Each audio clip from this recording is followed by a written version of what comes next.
하나님 말씀을 봉독하겠습니다. 하나님 말씀은 창세기 12장 1절부터 9절까지입니다. 창세기입니다. 창세기 12장 1절부터 9절까지입니다.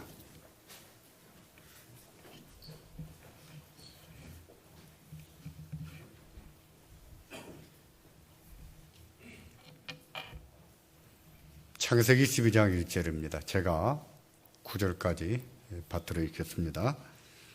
여호와께서 아브라함에게 이르시되 너는 너희 본토 친척 아비집을 떠나 내가 네게 지시할 땅으로 가라.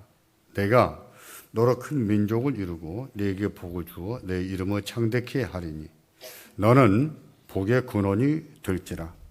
너를 축복하는 자에게는 내가 복을 내리고 너를 저주하는 자에게는 내가 저주하리니 땅의 모든 족속이 너를 인하여 복을 얻을 것이니라 하신지라. 이 아브라함이 여호와의 말씀을 쫓아갔고 롯도 그와 함께 갔으며 아브라함이 하란을 떠날 때에 그 나이 75세였더라. 아브라함이 그 아내 사레와 조카 롯과 하란에서 모은 모든 소유와 얻은 사람들이 끌고 가나안 땅으로 가려고 떠나서 마침내 가나안 땅에 들어갔더라. 아브라함이 그 땅을 통과하여 세겜 땅 모래 상수리 나무에 이르니 그때에 가나안 사람이 그 땅에 거하였더라. 여호와께서 아브라함에게 나타나 가라사대 내가 이 땅을 네 자손에게 주리라 하신지라. 그가 자기에게 나타나신 여호와를 위하여 그곳에 단을 쌓고 거기서 베델 동편 산으로 옮겨 장막을 치니 서는 베델이요 동은 아이라. 그가 그곳에서 여호와를 위하여 단을 쌓고 여호와의 이름을 부르더니 점점 남방으로 옮겨갔더라. 아멘. 2주 전부터 아브라함의 소명에 대해서 상고하고 있습니다. 하나님이 아브라함을 부르셨는데 그 부르심이 어떤 것인지 또 아브라함이 어떻게 했는지 그 의미가 무엇인지 저희가 상고하고 있습니다. 하나님께서 75세나 된 아브라함을 부르시면서 너는 너희 본토 친척 아비집을 떠나라 하십니다. 미리 가보고 떠나라 하신 것도 아니에요. 어떤 정보를 주신 것도 아닙니다. 그러시면서 내가 내게 지시할 땅으로 가라. 앞으로 얘기할 것인데 그 땅으로 가라 하고 말씀을 하셨습니다. 그러시면서 또 내가 너로 큰 민족을 이루고 내게 복을 주어 내 이름을 창대케 하리니 너는 복의 근원이 될지라 하고 하셨습니다. 이 말씀은 아브라함으로 시작되는 새로운 민족, 새로운 나라가 있다는 뜻입니다. 그 나라는 하나님의 뜻을 따라 세워지는 나라입니다. 하나님의 뜻을 따라 통치되는 나라예요. 그 나라의 가장 중요한 것은 하나님 말씀입니다. 그 나라를 하나님의 나라라 하고 그 나라가 이 세상에 존재할 때는 그것을 뭐라고 한다고요? 교회란다 그랬습니다. 그래서 교회는 하나님의 나라다 이렇게 말하는 것입니다. 하나님이 말씀하신 이 나라는요 창세기 11장의 바벨탑 사건과 대조를 이룹니다. 11장의 인류는 바벨탑을 쌓으면서 그들의 목적이 분명했습니다. 성과 대를 쌓아 대 꼭대기를 하늘에 닿게 하여 우리 이름을 내고 온 지면에 흩어짐을 변하자고 했습니다. 여기서 하늘 꼭대기까지 쌓아 올린 대라고 하는 것이 바로 바벨탑이에요. 그게 바벨탑입니다. 바벨탑을 쌓은 목적이 그 꼭대기를 하늘에 닿게 해서 하나님의 영역에 도전하는 것입니다. 인간이 하나님과 같은 존재가 되고 하늘에 인간의 이름을 내고 인간이 주관하는 큰 나라를 이루겠다는 것이죠. 이 말씀이 오늘 우리 시대에서 일어나고 있는 일과 현상과 비교해 보면 여지없습니다. 말씀 그대로예요. 지금 우리 시대가 그러지 않습니까? 인간이 하나님의 영역을 도전하고 인간이 신적인 존재나 되는 것처럼 인간의 이름을 높이고 있는 그런 세상이 되지 않았습니까? 이 나라는 세상 나라입니다. 세상 나라예요.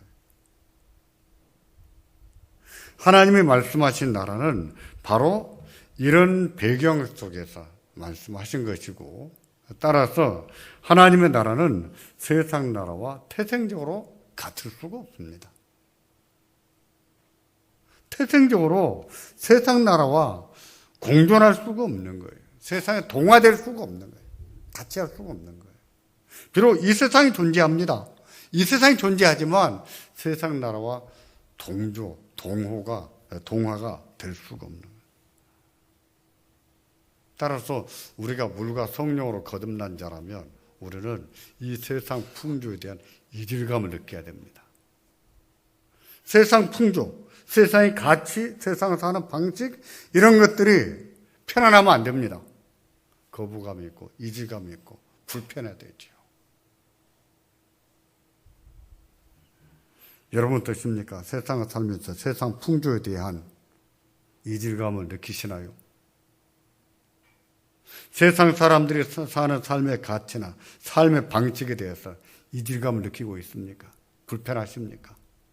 그렇게 살고 싶지 않은데 자꾸 그런 것을 자꾸 보게 되고 불편하신가요? 우리가 물과 성령으로 거듭난 자라면 우리에게는 그런 이질감이, 그런 불편함이 있어야 됩니다. 느껴져야 돼요. 그런데 이것이 불편함으로만 있는 것은 아닙니다. 그걸 항상 불편하게만 여기고 살게 되면, 그걸 이기지 못하고 불편하게 여기만 살게 되면은 그게 여러분에게 유혹이 되는 거예요. 나도 저렇게 살고 싶어. 세상 풍조로 따라 살고 싶은 유혹으로 작용을 하고 결국은 세상을 이겨보지 못합니다. 교회를 이기지를 못해요. 결국은 세상 따라 사는 거예요. 동화되어 버리죠. 그런 교회, 그런 성도들이 많습니다. 우리가 하나님의 자녀라면 그 이질감이 우리한테 불편하지만은 않아요. 왜 그럴까요? 우리가 그것을 성령으로 거스르거든요. 하나님의 말씀을 따라 거슬러 살거든요. 성령과 말씀으로 세상 풍조를 이기고 살거든요. 성령과 말씀으로 이기고 살면 그 자체로 우리의 생명을 지킬 수 있습니다. 우리 존재감을 드러낼 수 있고요. 오히려 평안합니다. 이질감이 불편한 것이 아니라 이질감을 느끼지만은 그 성령과 말씀을 이기고 살 때에 오히려 평안이 있다는 뜻이에요. 평안이 있습니다. 우리는 이 세상에 살지만은 그 평안을 누리고 살아야 될 하나님의 자녀들입니다. 우리가 성령과 말씀으로 세상을 거스릴 수 있기를 바랍니다. 영리하며 살 수 있기를 바랍니다. 그렇게 할 때에 우리 생명을 지킬 수 있고 하나님 나라가 어떤 나라인지, 하나님이 어떤 분이신지, 교회가 무엇인지 보여줄 수 있는 거거든요. 이를 드러내며 사는 우리가 되기를 주의 이름으로 축원합니다. 하나님께서 75살이나 된 아브라함에게 본토로 떠나 하나님이 지시할 땅으로 가라고 하셨습니다. 이것은 보통 문제가 아니지요. 75세나 된 영감님이세요. 그 영감님한테 말도 안 통하는 나라, 자식들이 살고 있는 나라도 아니에요. 친척이 살고 있는 나라도 아닙니다. 거기 가서 살아라고, 이주에 가서 살아라고 합니다. 여러분, 그 연령대의 어른들이 생명 부지의 땅에 이민을 갈 수 있겠어요? 못 가지요. 아브라함에게도 그렇게 심각한 문제였습니다. 하지만 하나님이 이렇게 말씀하실 때는 아무런 대책 없이, 아무런 보증 없이 말씀하신 것은 아니었어요. 비록 사전 답사라거나 그것이 어떤 곳인지 정보를 주신 건 아니었지만 하나님은 그들의 안전을 보증하시고 또 하나님 그들을 지키시겠다고 하는 분명한 대책을 말씀하십니다. 그 말씀이 바로 12장 3절이에요. 3절 다 같이 보실까요? 너를 축복하는 자에게는 내가 복을 내리고 너를 저주하는 자에게는 내가 저주하리니 땅의 모든 민족이 너를 인하여 복을 얻을 것이니라 하시니라. 너를 축복하는 자에게는 내가 복을 내리고 너를 저주하는 자에게는 내가 저주할 것이다 라고 하셨어요. 이 말씀은 하나님 말씀에 순종해야 될 아브라함이 믿음으로 결단할 수 있게 하는 동기부여가 되는 말씀이에요. 그래, 맞아. 내가 이렇게 나이가 많지만 이렇게 살아야겠다. 결단하게 하는 말씀이라고요. 맞아. 가자. 하나님 말씀 따라 가자. 하고 결단할 수 있는 동기부여가 되는 말씀이에요. 이 말씀이 아브라함에게 믿음이 됐습니다. 아브라함은 이 말씀 믿고 결단했어요. 그래서 오늘은 이 말씀을 중심으로 상고하려고 합니다.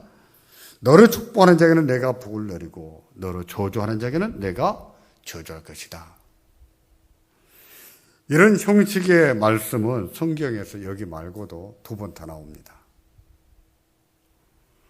한 번은 이삭이 야곱을 축복할 때, 야곱이 형의 축복을 가로챘을 때 에서가 동생을 죽인다고 하지 않았습니까? 어떻게 부모가 자식이 싸우고 죽는 꼴을 보겠습니까?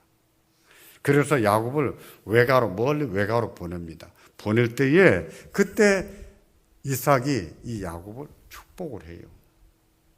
그때 이 말씀이 나오거든요. 창세기 27장 19절에 보시면 그때 이렇게 말합니다. 내게 저주하는 자는 저주를 받고 내게 축복하는 자는 복을 받게 되기를 원한다. 이렇게 말해요. 근데 여기에서요, 우리말은 저주하는 자는 하고 단수로 말하자면 원문의 복수예요. 너를 저주하는 자들은 저주를 받고 내게 축복하는 자는 축복을 받기를 원한다. 이렇게 말했어요. 이 말씀에서 아버지가 주체가 돼서 복을 주겠다는 뜻은 아닙니다. 이 말씀은 아버지가 하나님 앞에 신탁하는 말씀이에요. 아들을 축복하시기를, 아들을 지켜주시기를 하나님 앞에 맡기는 말씀입니다. 아버지가 복을 주겠다는 뜻이 아니에요. 또 한 번은 민수기 24장 9절에 나오는데 이때는 발람이 이스라엘을 축복하는 과정에서 나옵니다.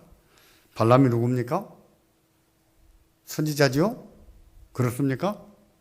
우리는 그렇게 알고 있어요. 성경에도 그런 표현이 있어요.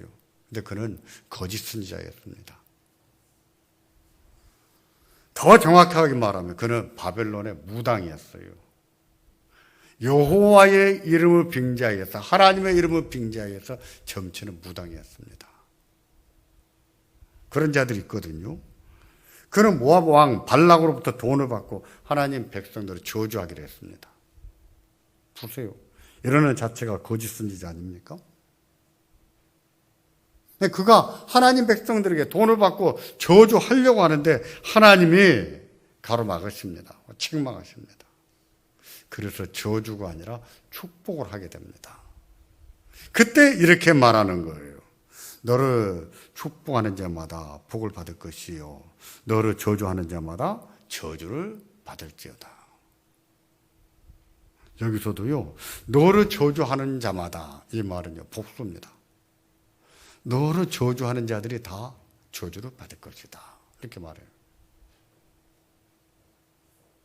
이 말씀도 발람이 자원해서 하는 말은 아니지만 이 말씀도 한 인간이 하나님 백성들을 하나님 앞에 의탁하는 말이에요. 하나님이 복 주시기를 하나님 앞에 신탁하는 말입니다. 이런 형식의 신탁은요, 우리도 할 수 있습니다. 우리가 믿음의 부모로서 우리 자녀들을 하나님 앞에 의탁해서 축복할 수 있어요. 믿음의 부모들은 그렇게 됩니다. 하나님, 우리 사랑하는 딸에게 하나님 은혜를 주시기를 바랍니다. 복을 주시기를 바랍니다. 우리 딸이, 우리 아들이 어디에 가서 살든지 하나님 악한 자들이 해를 끼치지 못하도록 하나님이 지켜주시고, 하나님 좋은 사람들을 만나고 주변에 복된 사람들을 만나도록 하나님이 복을 주시기를 바랍니다. 믿음의 부모는 자기 자녀들을 이처럼 하나님 앞에 의탁할 수 있습니다. 아브라함도 그랬어요. 이삭도 그랬습니다. 야곱도 그랬어요. 우리도 할 수 있기를 바랍니다. 우리 자녀들을 하나님 앞에 의탁하는 거예요. 하나님, 어디에 가 살든지 악한 자들이 해를 입히지 못하도록 하나님이 지켜주시고, 하나님 주변에 좋은 사람들을 보내주시고, 하나님 복 있는 삶을 살도록 하나님 앞에 의탁합니다. 이처럼 자녀들은 하나님 앞에 의탁하셔야 돼요. 우리도 이처럼 축복할 수 있어요. 그런데 12장 3절의 축복은요, 이 두 가지 축복과는 다릅니다. 12장 3절의 축복은요, 이것은 하나님이 주체가 되셔서 하나님이 말씀하시는 겁니다. 하나님이 아브라함에게 직접 말씀하신 거예요. 다시 볼까요? 너를 축복하는 자에게는 내가 복을 내리고, 너를 저주하는 자에게는 내가 저주하리다. 분명해요. 너를 축복하는 자는 내가 복을 내리고, 너를 저주하는 자는 내가 저주할 것이다. 하나님께서 하나님의 주권을 가지고 내가 하고 말씀하신 거지요. 누구에게 축복하시겠다는 겁니까? 아브라함에게 축복하는 자들을 말합니까? 물론 그들을 축복하실 거예요. 그러면 그들을 위해서 이 말씀을 하십니까? 아니지요. 누구를 위해서 이 말씀을 하십니까? 아브라함을 위해서 하시는 말씀이에요. 궁극적으로 이 말씀은 아브라함에 대한 축복입니다. 하나님이 지키시겠다는 말씀이에요. 하나님이 지키시고 하나님이 복 주시겠다는 거예요. 아브라함은 이 말씀을 듣고 내가 하나님 말씀 따라 가야겠다 하고 결단한 겁니다. 아브라함은 이 말씀을 듣고 동기부여가 됐어요. 내가 이제 결단할 때가 됐구나. 결단을 내려야 됐구나. 결단하게 된 거예요. 이런 경우에 결단을 뭐라고 하냐면은 결의적인 요소라고 합니다. 결의적 요소. 무엇을 결정하는 요인이 된다는 것인데, 결의적인 요소라고 하는 것은 믿음의 3요소 가운데 하나입니다.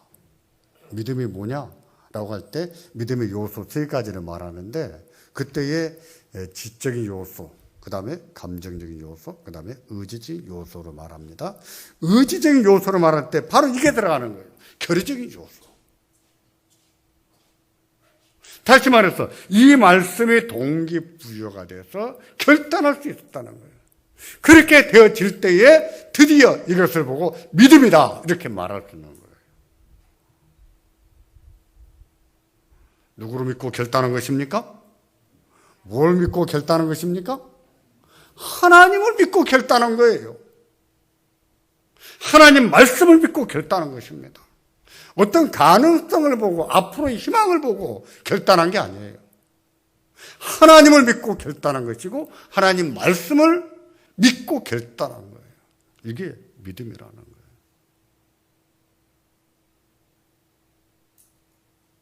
그 말씀이 아브라함에게 동기부여가 된 것이죠. 어떤 면에서 이렇게 동기부여가 됐을까요? 제가 여러 가지 책을 보니까 3가지로 정리가 됐어요. 3가지가 있는데 첫 번째로 이 말씀은요, 아브라함의 안녕을 보증하는 메시지다 이렇게 말합니다. 아브라함의 신변의 안전을 보증하는 메시지라는 겁니다. 내가 축복하고 내가 저주하겠다는 말씀은 하나님께서 아브라함을 지켜주시겠다는 겁니다. 누군가가 아브라함을 도와준다면, 반대로 누군가가 아브라함을 저주한다면 하나님께서 직접 개입하시겠다는 뜻이에요. 하나님이 개입하셔서 아브라함을 도와주는 자에게는 복을 주시고 아브라함에게 해를 끼치는 자들에게는 하나님이 저주하시겠다 하고 말씀하신 겁니다. 안전을 보증하는 것이죠. 실제로 이런 모습을 아브라함의 생애에서 어렵지 않게 발견할 수 있습니다. 아브라함의 생애를 보면 하나님이 개입하시는 경우를 참 많이 볼 수 있어요. 그렇다면 그런 말씀을 들을 때 아브라함은 어떻게 되겠습니까? 어떻게 되죠? 결단해야지. 실제로 성경에 보면 그런 모습을 많이 볼 수 있다고 했는데 아브라함을 도와주는 사람들이 그런 것을 볼 때마다, 그런 현상을 볼 때마다 무슨 생각이 들까요? 내가 아브라함을 조금 도와줬는데 왜 나한테 이렇게 좋은 일이 생기지? 왜 하나님이 이렇게 복을 주시지? 무슨 생각이 들까요? 아브라함에게 해를 끼치는 자들이 내가 아브라함한테 그런 일이 있긴 했지만 왜 나한테 이런 일이 생기지? 왜 이렇게 안 좋은 일이 생기지? 그런 생각이 들 때 무슨 생각이 들까요? 아브라함 때문에 하나님은 나한테 복을 주시구나. 그 생각이 들지 않겠습니까? 그랬습니다. 성경을 보세요. 그렇게 나와요. 아브라함 때문에 하나님이 나한테 복을 주시구나. 그걸 깨닫게 됩니다. 그런가 하면 아브라함에게 해를 끼치려는 자들이 아브라함을 함부로 대하지를 못하는 거예요. 아브라함을 어떻게 해보려고 하다가도 아브라함을 어떻게 해보지를 못해요. 히브리 민족, 히브리라고 하는 말에는요, 비주류라는 뜻이 있습니다. 비주류. 주류 사회가 아니라는 뜻이지요. 이미 가나안 땅에 벌써 정착하고 살고 있는 사람들이 있었어요. 거기에 이제 조그마한 부족이 와서 붙여 삽니다. 저들은 뭐예요? 히브리예요. 그들은 뭐예요? 비주류예요. 얼마나 무시를 당하겠습니까? 그런데 함부로 할 수가 없는 거예요. 쟤들 별거 아닌데 숫자로 보나 뭐로 보나 별거 아닌데 함부로 대할 수가 없는 거예요. 그렇다면 하나님께서 너를 축복하는 자에게 내가 축복하고 너를 저주하는 자는 내가 저주할 것이다. 이렇게 말씀하셨을 때 어떻게 하라는 것이에요? 아브라함에게 뭐 하라는 거예요? 결단하라는 것이죠. 순종하기를 결단하라는 것이죠. 더 늦추지 말고 더 머뭇거리지 말고 이제 그만 결단하라. 결단하라는 것이죠. 내가 이렇게 지키겠다. 내가 너의 안전을 보장한다. 결단해라. 말씀하신 것이죠. 이것이 하나님이 주신 첫 번째 메시지였습니다. 결단을 촉구하는 거예요. 두 번째입니다. 두 번째로 너를 축복하는 자에게는 내가 복을 내리고 너를 저주하는 자에게는 내가 저주하겠다 하는 말씀은 두려워하지 말라는 메시지입니다. 겁먹지 말라는 뜻이에요.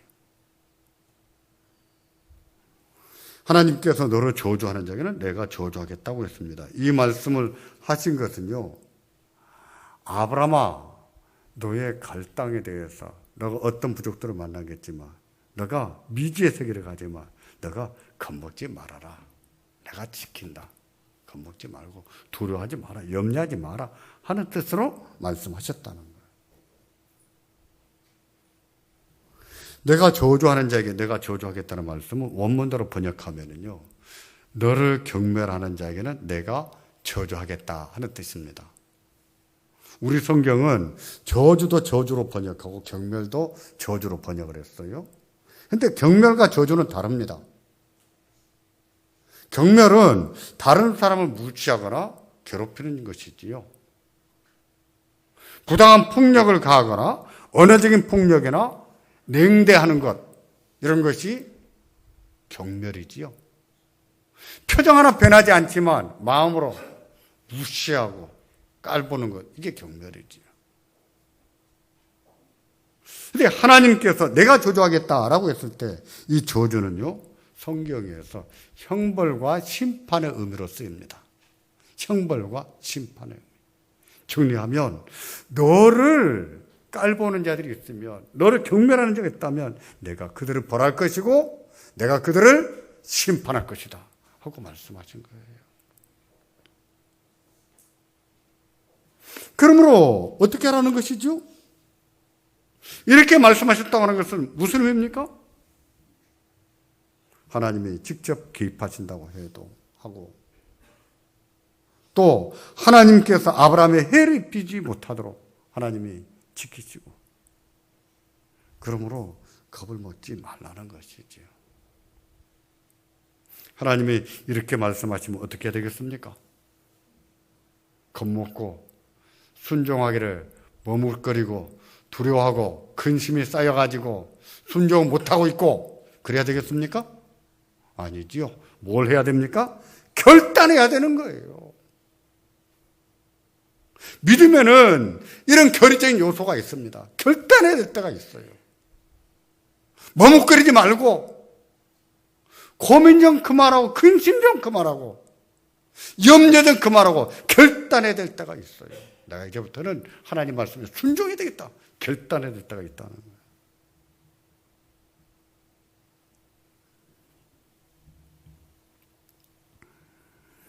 아브라함의 행적을 살펴볼 때 아브라함은 그렇게 담력이 센 사람이 아니에요.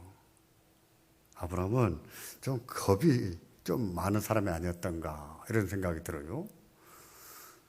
아브라함이 어떤 때는 생각보다 용기 있게 살 때가 있습니다. 그런가 하면 또 이때 말도 안 되는 짓을 할 때가 있어요. 다른 것이 아닙니다. 자기 아내를 다른 사람에게 뺏기더라도 자기는 살아야겠다 하는 생각으로 아내를 누로 말하게 하는 것이죠. 애굽에 내려갔을 때였습니다. 자기 아내한테 여보, 저 사람들이 당신 뺏어가려고 나를 죽이면 어떡해. 나 죽으면 안 되잖아. 그러니까 오늘부터 나를 오빠라 불러. 무슨 75세나 먹은 영감한테 오빠라 부릅니까? 당신 오늘부터 누이 동생이야? 이렇게 얘기한 거예요. 아내가 뺏겨서 남의 여자가 되든 말든 나는 살아야겠다는 것이죠. 아내 목숨보다 자기가 더 중요한 거예요. 이런 남편을 믿어야 됩니까? 말아야 됩니까? 믿고 살아야 됩니까? 말아야 됩니까? 그것도 한 번이 아니에요. 두 번이나 이런 식으로 해서 아내를 뺏겼습니다. 그러고도 남편이라고 믿고 의지하고 봐주고 산 것을 보면 사례는 진짜 착한 아내입니다. 진짜 좋은 아내. 이런 걸 보면 그런 남편이라도 참고 하나님을 의지하고 믿음으로 사는 분들이 복이 있구나 하는 것을 알게 됩니다. 그런 것 같아요. 힘들어도 남편이 한심할 때가 있어도 하나님을 믿는 믿음을 가지고 참고 사는 그런 분들이 더 복이 있는 거예요. 나 못 살아, 더 안 살아. 이런 사람보다 훨씬 복이 있는 것 같아요. 아브라함은요, 그때 하나님이 개입하지 않으셨다면 끝장났습니다. 진짜 찌질하게 끝나는 것이죠. 남편 구실도 못하고 말이에요. 아내도 뺏기고.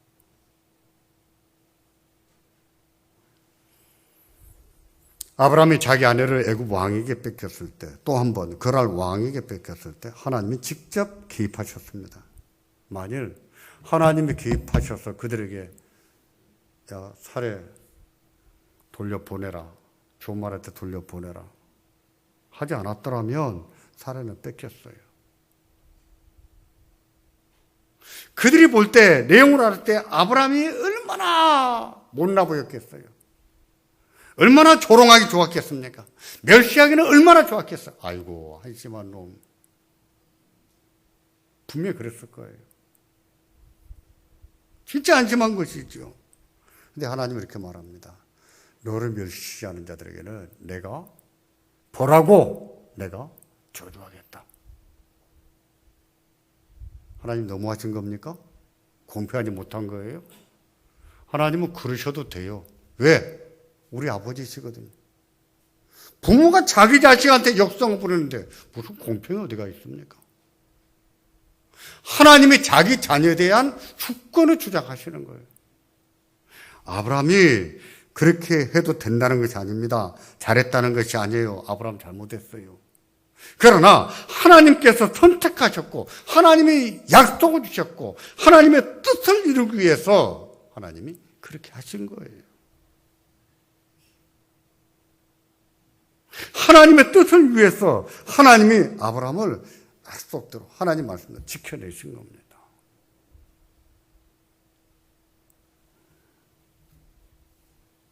이런 일을 당할 수 있는데 아브라함에게 두려워하지 마라. 너무 걱정하지 말고 가라. 내가 가라는 대로 가라 하고 말씀하신 거예요. 그러면 어떻게 해야 되겠습니까? 그래도 하나님 못 가요. 안 돼요. 그래야 되겠습니까? 결단해야지요. 주여, 제 생각은 도무지 아닌데 한번 해보겠습니다. 믿음을 가지고 결단해야 됩니다. 믿음은 그렇게 출발하는 거예요. 그게 믿음이에요. 우리도 결단해야 될 때가 있습니다. 결단해야 될 때가 있어요. 결단이 없는 신앙은 없어요. 더 이상 이렇게 살지 않을 거야. 결단할 때가 있습니다. 결단할 수 있기를 주의 이름으로 축원합니다. 세 번째입니다. 이 말씀은 아브라함을 경멸하는 자가 많지 않을 것이란 뜻이에요. 너를 경멸하는 자에게는 내가 저주하리라고 하셨는데 여기서 경멸하는 자라는 단어는요, 단수입니다. 단수. 앞에서 이삭이 야곱을 축복할 때나 발람이 하나님 백성들을 축복할 때는 저주하는 자가 단수라고 했어요? 복수라고 했어요? 복수라고 했습니다. 근데 여기서는 단수예요. 이렇게 말씀하신 것은요, 아브라함을 경멸하는 자들은 많지 않을 것을 의미하는 거예요. 아브라함에게는 아브라함을 무시하는 자보다 아브라함을 축복하는 자가 훨씬 많을 것이라는 뜻입니다. 사람을 살펴보십시오. 살다 보면 다른 사람으로부터 사랑도 받고 도움도 받고 사는데 어떤 경우는 미움도 받기도 해도 받고 삽니다. 그런데 어떤 사람은 곁에 사람들로부터 사랑과 선대와 축복을 받는 것보다 옆에 사람들한테 괜히 해를 당하고 해코지를 당하고 어려움을 당하는 사람들이 있어요. 그게 훨씬 더 많은 사람들이 있어요. 여러분 뭐가 더 많습니까? 여러분 주변에 사람들 중에 여러분을 좋아하고 여러분에게 친절하고 여러분을 축복하는 사람이 많습니까? 아니면 여러분 주변에 여러분을 뭔가 미워하고 여러분에게 해를 끼치고 여러분들을 뭔가 안 좋게 대하는 의미하는 그런 사람이 많습니까? 전자입니까? 후자입니까? 전자입니까? 후자가 돼버리면 머리가 아픕니다. 후자인 경우는요, 자기한테 무슨 문제가 있는가 살펴봐야 돼요. 그럴 필요가 있어요.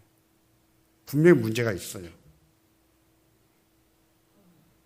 근데 아브라함의 경우는 아브라함을 멸시하는 자가 아니라 아브라함을 축복하는 자가 많을 것을 말씀한 것이거든요. 아브라함아, 너를 그렇게 경멸하는 자는 많지 않을 것이다. 걱정하지 마라. 그런 뜻이에요. 그렇다면 아브라함은 어떻게 해야 되겠어요? 결단해야지요. 결단해야죠. 하나님, 제가 나이가 75세나 됐습니다만은 그래도 하나님 말씀 따라 가보겠습니다. 아브라함은 하나님 말씀을 믿고 간 거예요. 그래서 12장 4절은 결론적으로 이렇게 말씀을 합니다. 다 같이 보겠습니다. 이에 아브라함이 여호와의 말씀을 쫓아갔고 롯도 그와 함께 갔으며 아브라함이 하란을 떠날 때 그 나이 75세였더라. 아멘. 아멘. 아멘. 나이가 문제가 아니라고요. 나이가 문제.